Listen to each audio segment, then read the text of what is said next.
So ఇది చాలా important వార్త. నిన్న సిట్ విచారణకు హరీష్ రావు హాజరయ్యారు.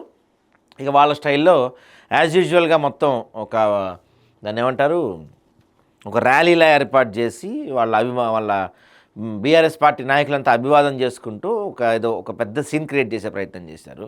అయితే ఇక్కడ చాలా హైలైట్ అండ్ ఇంపార్టెంట్ పాయింట్ ఏంటంటే, సిట్ అధికారులు హరీష్ రావుని నిందితుడిలా విచారించారా, బాధితుడిలా విచారించారా అన్నది ఇక్కడ చాలా కీలకమైన అంశం. ఎందుకంటే సిట్ అధికారులు హరీష్ రావు అడిగిన ఫస్ట్ క్వశ్చన్, మీ ఫోన్ కూడా ట్యాప్ అయింది, మీకు ఆ విషయం తెలుసా అని అడిగారంట. మొట్టమొదటి క్వశ్చన్. చాలా క్వశ్చన్స్కి ఆయన నాకు తెలియదు, గుర్తులేదు, మర్చిపోయాను అని సమాధానాలు చెప్పారంట. మరికొన్ని క్వశ్చన్స్కి ఏమో ఆయన నేను నమ్మను, మీరు అవి ఫేక్ చేసి ఉంటారు, ఏఏ చేసి ఉంటారు, ఇలాంటి సమాధానాలు చెప్పి దాటవేసే ప్రయత్నం చేశారంట. దాంతోపాటుగా ఈ కేసుకి సంబంధించిన అంశంపై నిన్న సజ్జనారాయణ వివరణ ఇచ్చారు. అంటే ఏంటంటే, చాలామంది నిన్నంతా ఏం మాట్లాడారంటే, హైకోర్టు కొట్టేసింది, సుప్రీంకోర్టు కూడా కొట్టేసింది. ఏది ఆయన చక్రపాణి గౌడ్ అనుకుంటా ఆయన పేరు, సిద్దిపేటకు సంబంధించిన వ్యక్తి, ఈయన పైన పంజాగుట్ట పోలీస్ స్టేషన్లో ఫిర్యాదు చేశాడు. సో ఆ ఫిర్యాదుకు సంబంధించిన కేసు పైన హైకోర్టు ఎటువంటి అంటే హరీష్ రావుని అరెస్ట్ చేయడానికి ఎటువంటి ఆధారాలు లేవని చెప్పిందే కానీ ఈ మొత్తం ఫోన్ ట్యాపింగ్ కేసు కొట్టేయమని చెప్పలేదు. చక్రపాణి గౌడ్, ఆయన చక్రపాణి గౌడ్ ఉంది ఆయన పేరు, సిద్దిపేటకు చెందిన వ్యక్తి. ఆయన కంప్లైంట్ చేసిన కేసుకి సంబంధించిన దాంట్లో కోర్టు ఆర్డర్స్ ఉన్నాయి, కానీ గవర్నమెంట్ ఏర్పాటు చేసిన ఏది గతంలో ఫోన్ ట్యాపింగ్కి సంబంధించి ఏర్పాటు చేసిన దాంట్లో ఎటువంటి కోర్టు ఆర్డర్స్ లేవు.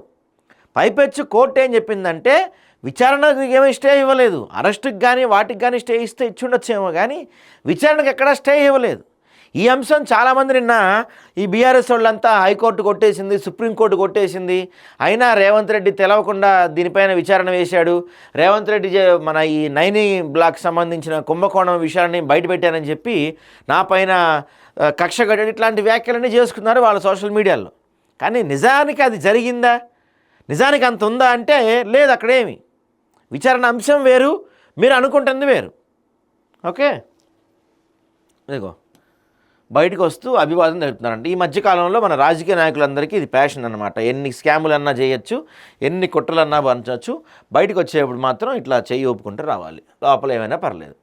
ఇగో మీపైన నిఘా ఉంచారు తెలుసా, రఘునందన్ రావు కదలికలను ఎలా కట్టడి చేశారు, ఫోన్ ట్యాపింగ్ కేసులో హరీష్ రావును ప్రశ్నించిన సిట్ అధికారులు, పలు ప్రశ్నలకు తెలియదు నమ్మనని సమాధానం ఇచ్చిన మాజీ మంత్రి. దాదాపు 7.5 గంటల పాటు కొనసాగిన విచారణ.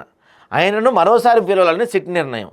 నిన్న సాయంత్రం కూడా ఆయన మా అబ్బాయి అమెరికా వెళ్ళేది ఉంది, ఈవినింగ్ ఫ్లైట్కి వాడిని ఎక్కించాలి, అందుకని నేను వెళ్ళాలి అని చెప్తే ఆయన్ని తొందరగా వదిలేసారంట. లేకపోతే విచారణ అర్ధరాత్రిలో రేపో ఎల్లుండో కూడా జరిగేదేమో తెలియదు.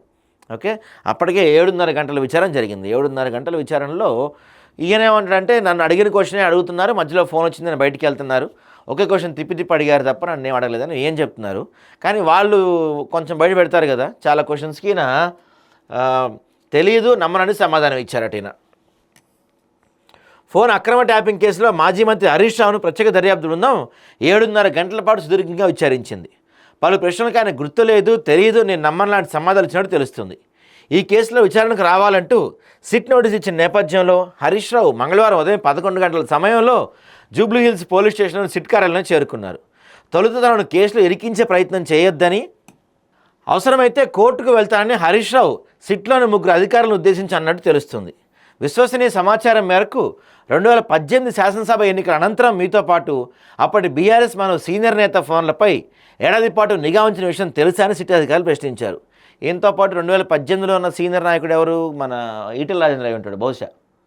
ఎందుకంటే వీళ్ళిద్దరి మీద అప్పటి నుంచి వీళ్ళకి డౌట్ కదా, ఏదో చేస్తారు, ఏమని చేసేస్తారని. మేము ఎప్పటి నుంచో చెప్తున్నాం, హరీష్ రావు గారు మీ పైన అక్కడ నిఘా ఉంది, మిమ్మల్ని నమ్ముతులేరు వాళ్ళు, మీరు వెన్నుపోటు పొడుస్తారని చెప్పి అప్పటి నుంచి మీ వెనక నిఘా పెట్టారు, మీరు తెలుసుకొని బయటపడాలి. ఇప్పటికైనా కవిత ఎట్లయితే బయటపడిందో ఈ రోజుకి మీరు అట్లా బయటపడాలి. లేదు నేను బయటపడను, నేను ఏడే ఉంటాను అంటే మీకన్నా అవివేకులు ఎవరు లేరు అనుకోవచ్చు.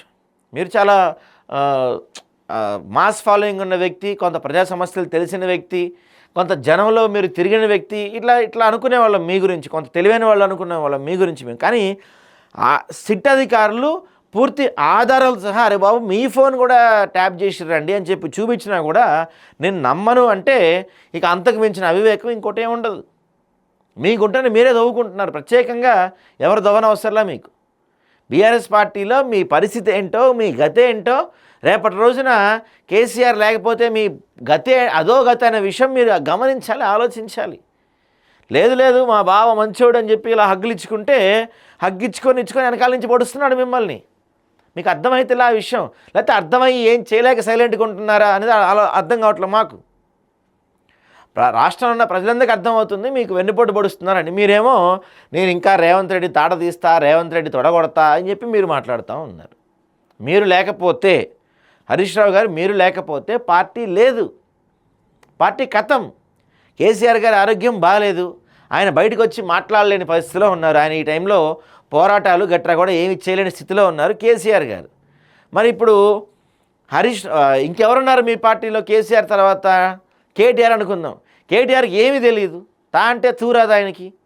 ఒక ఇరిగేషన్కి సంబంధించిన అంశం పైన కావచ్చు, కార్యకర్తలతో ఎట్లా మాట్లాడాలి, నాయకులతో ఎట్లా మింగిల్ అవ్వాలి, ఎవరెవరితో కలవాలి ఏంటి, ఇవన్నీ ఆయనకి ఏం తెలవదు. ఆయన యువరాజు, ఆయన యువరాజులానే ఉంటాడు.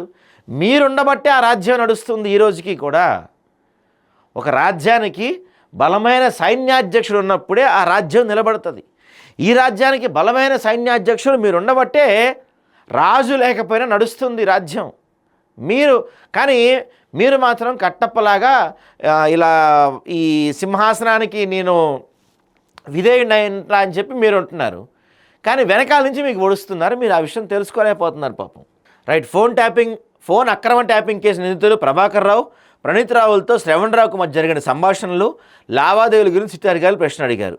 ప్రభాకర్ రావు, ప్రణీత్ రావు, శ్రవణ్ రావులు ఎందుకు పరిచయం చేయాల్సి వచ్చిందనే కోణంలో ప్రశ్నించారు. శ్రవణ్ రావు 2023 అక్టోబర్లో తన మీడియా సంస్థలో చేయించిన సర్వేలో బీఆర్ఎస్కు 40 సీట్లు దాటడం లేదని, నిఘా విభాగ సర్వేలో మాత్రం మరోసారి అధికారంలోకి వస్తుందని ఉండడంతో ఆ అంశంపై చర్చకు వచ్చేందుకే వారి మధ్య సమావేశం ఏర్పాటు చేయించిన హరీష్ రావు చెప్పారు. ఈయన శ్రవణ్ రావు అంటే ఐన్యూస్ ఎండి అనమాట. అసలు ఈ ఐన్యూస్ ఆఫీస్లో మొత్తం జరిగిందని చెప్తూ ఉంటారు. అందుకు సంబంధించి జిల్లాల్లో ప్రత్యర్థి పార్టీల నేతలపై నిఘా ఉంచాలని మీరు ఆదేశించలేదా అని అధికారులు ప్రశ్నించగా అలాంటిది ఏం లేదని చెప్పినట్టు సమాచారం. అయితే 2023 నవంబర్ 30న శాసనసభ ఎన్నికలు జరగగా దానికి ముందు రోజు వరకు శ్రవణ్ రావు ఇచ్చిన ఫోన్ నెంబర్లను ప్రభాకర్ రావు, ప్రణీత్ రావు ట్యాప్ చేయించడానికి కారణమేంటని అడగగా హరీష్ రావు సరైన సమాధానం ఇవ్వలేదని తెలిసింది. శ్రవణ్ రావు, ప్రణీత్ రావుల మధ్య జరిగిన చాటింగ్ స్క్రీన్ షాట్లను ముందుంచి ప్రశ్నించగా తనకు ఆ విషయం తెలియదని చెప్పినట్టు సమాచారం.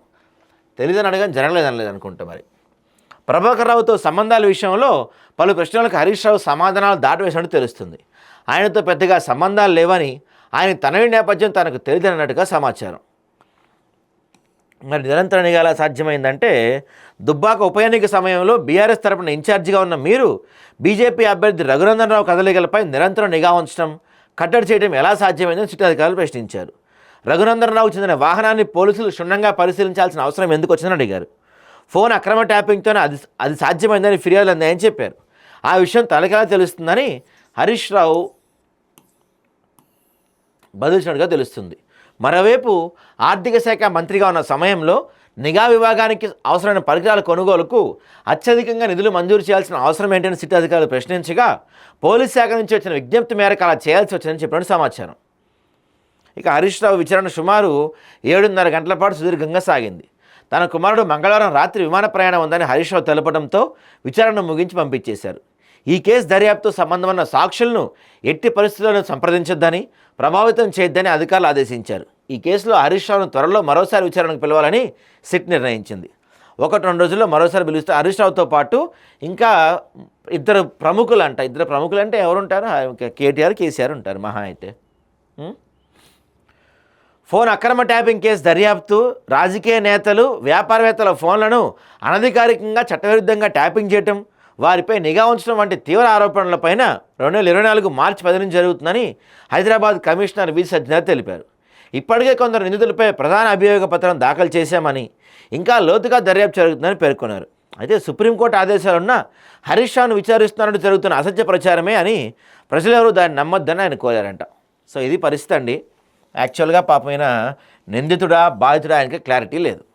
ఎందుకంటే ఆయన ఫోన్ కూడా ట్యాప్ చేశాడు. ఇప్పటికైనా హరీష్ రావు గారు విషయం తెలుసుకొని బయటపడితే బయటపడగలుగుతారు, లేకపోతే పూర్తిగా మునిగిపోతారు. ఈ గ్యాప్లో హరీష్ రావు ఏమంటారు, లేదు లేదు లేదు, అసలు నేను కడిగిన ముత్యాన్ని బొగ్గు స్కామ్ బయటపెట్టినందుకే నా పైన ఈ విచారణ అంతా చేస్తున్నారు, అసలు ఈ బొగ్గు స్కామ్ని సిట్టింగ్ జడ్జితో విచారణ జరపాలి అని చెప్పి కేటీఆర్, హరీష్ రావు వీళ్ళంతా మాట్లాడుతూ ఉన్నారు. అసలు ఈ నైనీ బ్లాక్కి సంబంధించిన అంశం మొట్టమొదటి తెరపైకి వచ్చింది ఎప్పుడు? మీరు అధికారంలో ఉన్నప్పుడే కదా, 2023లో మీరు అధికారంలో ఉన్నప్పుడే కదా అసలు మొట్టమొదటి తెరపైకి వచ్చింది. అప్పుడు మీరు దీన్ని సొంతం చేసుకోవాలని ప్లాన్ చేస్తే కోమటిరెడ్డి వెంకటరెడ్డి అడ్డుకున్నాడు కదా, అప్పుడు అడ్డుకున్నాడు కదా ఆయన. మరి ఈ విషయం మీకు తెలియదా? అసలు ఇప్పుడు ఈ నైనీ స్కామ్ ఏదైతే ఉందో, నైనీ బ్లాక్కి సంబంధించిన కేటాయింపు ఏదైతే ఉందో, అది గతంలోనే మీకు వచ్చేసి ఉంటే కనుక ఇప్పుడు ఈ కథ ఉండేదా? అప్పుడు మీరు ఒప్పుకునేవాళ్ళ మరి దాన్ని స్కామ్ అని? దాన్ని మీరు ఒప్పుకునేవాళ్ళ? మీరు అనొచ్చు దాని నుంచి మీరు నైనీ స్కామ్ అని ఎందుకంటారంటే అది 100% స్కామే. ఎటువంటి స్కామ్ లేకపోతే ఒక పేపర్లో వచ్చిన ఒక ఆర్టికల్ని బేస్ చేసుకొని డిప్యూటీ సీఎం ఆయన ఎందుకు ఆ కాంట్రాక్ట్ని రద్దు చేస్తారు? ఇప్పుడు ఒకటండి, నన్ను ఎవడన్నా వచ్చి అరే నువ్వు పలానా దగ్గర చేస్తున్నావురా అన్నారనుకోండి, నువ్వెవడరు చెప్పడానికి? నాకు తెలియదా నేను ఏం చేస్తున్నాను, నాకు తెలుసు నేను అంతా మంచిగా చేస్తాను అని చెప్తాడు. లేదు లేదు నేను వెంటనే జాగ్రత్త పడిపోయి మొత్తం క్లోజ్ చేసి సర్దుకొని వెళ్ళిపోయాను అనుకోండి, కథం, నువ్వు ఒప్పుకున్నట్టే, నేను ఒప్పుకున్నట్టే కదా. ఇక్కడ జరుగుతుంది అదే. ఎవరో ఒకళ్ళు వాళ్ళ పత్రికలో రాశారు, అది కూడా ఒక ఎడిటోరియల్ కాలం రాశారు. ఆయన ప్రతి ఆదివారం తోచని పలుకులు రాస్తారు. ఆయన అదే కొత్త పలుకులు అని ఆయనకేం దోచక రాస్తాడు, తోచని పలుకులు, అవి కొత్త పలుకులు కాదు. సో ఆ కొత్త పలుకులు చెత్త పలుకుల్లో ఆయన ఏదో పలికాడు. మరి మీరు నిజంగా పూర్తి స్థాయిలో పారదర్శకంగా ఈ నైనీ బ్లాక్కి సంబంధించిన టెండర్లు జరిగి ఉంటే కనుక ఎందుకు మొత్తం మీరు రద్దు చేసి న్యూ టెండర్లకి పిలిపించి ఉంటారు? ఇక్కడ విషయం ఏంటంటే అది 100% దాంట్లో అవకతవకలు జరిగి ఉంటాయి. అవకతవకల గురించి మాట్లాడే రైట్ బీఆర్ఎస్కి లేదు, కాంగ్రెస్కి లేదు. ఇద్దరు దొంగలే. అప్పుడు వీళ్ళేదో బయట పెట్టలే, వీళ్ళు వాళ్ళు కొట్టుకొని బయటపడింది అది అంతే. వెంకటరెడ్డి, మన కోమటిరెడ్డి వెంకటరెడ్డి, బట్టి విక్రమార్క, ఈ మధ్యలో ఎన్టీవీ, ఏబిఎన్ వీళ్ళు కొట్టుకొని వాళ్ళు దండుకొని రోడ్డు మీదకి ఎక్కడం వల్ల ఇది బయటకు వచ్చింది. ఏదో అంటారుగా కలుగులో ఉన్న ఎలకలు కొట్టుకున్నట్టు ఏదో అంటారు కదా, ఒక సామెత ఉంటుంది. ఇప్పుడు ఒక ఇంటికి దొంగతనంగా పోయారనుకోండి, ఇద్దరు ఒకేసారి దొంగతనంగా పోయారనుకోండి, ఇద్దరు సమానంగా పంచుకొని బయట రావాలి. లేదు లేదా ఇద్దరు కొట్టుకున్నారనుకోండి, ఓనర్లు వేస్తాడు, ఇద్దరు 4 బాత్తాడు. జరిగింది అదే. అందరూ దొంగలే. ఇప్పుడు హరీష్ రావు, మన బట్టి విక్రమార్క పెద్ద ఇదేం కాదు, కోమటిరెడ్డి పెద్ద పత్తితేం కాదు, ఇద్దరు దొంగలే. ఇద్దరు దొంగల మధ్య దోబులాటం జరిగినప్పుడు బయటపడింది. అప్పుడు ఈ మూడో దొంగ బయట నుంచొని ఉన్నాడు రోడ్డు మీద. అర్రే నేను చెప్తానే ఉన్నానా వాళ్ళు దొంగలని. అసలు దొంగతానికి వెళ్తానికి ప్రయత్నించింది కూడా ఈయన కూడా ఇంట్లోకి వెళ్ళాల్సిందే, జస్ట్లో ఆగిపోయాడు అంతే. ఒక దొంగ ఇంకో దొంగ అన్నట్టు ఉంది కథ అంతా. ఇంకేమంటే డైలాగులు చెప్తారు, నేను ప్రశ్నిస్తూనే ఉంటాను అంటే. ఏం ప్రశ్నిస్తున్నారు మీరు? ఎంత భూమి తెలంగాణ అన్యక్రాంతం అవుతూ ఉంది. కాలేజీలు, స్కూల్స్, గవర్నమెంట్ హాస్టల్స్లో ఎంత భయంకరమైన పరిస్థితులు ఉన్నాయి. రైతు భరోసా రుణమాఫీ అయిపోయింది గతంలో, ఇంకా అవలోని చాలామంది ఉన్నారు. రైతు భరోసా గురించి ఏమైంది? ధరణిలో ఈ రోజుకి ధరణి పేరుతో అన్యక్రాంతమైన భూములు ఈ రోజుకి భూభారతి ద్వారా వాళ్ళకి న్యాయం జరగలేదు. ఈ రోజుకి ఎంతోమంది మొత్తుకుంటూనే ఉన్నారు. వాళ్ళపైన మీరు ఏమైనా ధర్నాలు చేస్తున్నారా? మీరేమైనా చేస్తున్నారా? కథలంతా దొంగలు ఊళ్ళు పంచుకుంటాం అంటే ఇదే.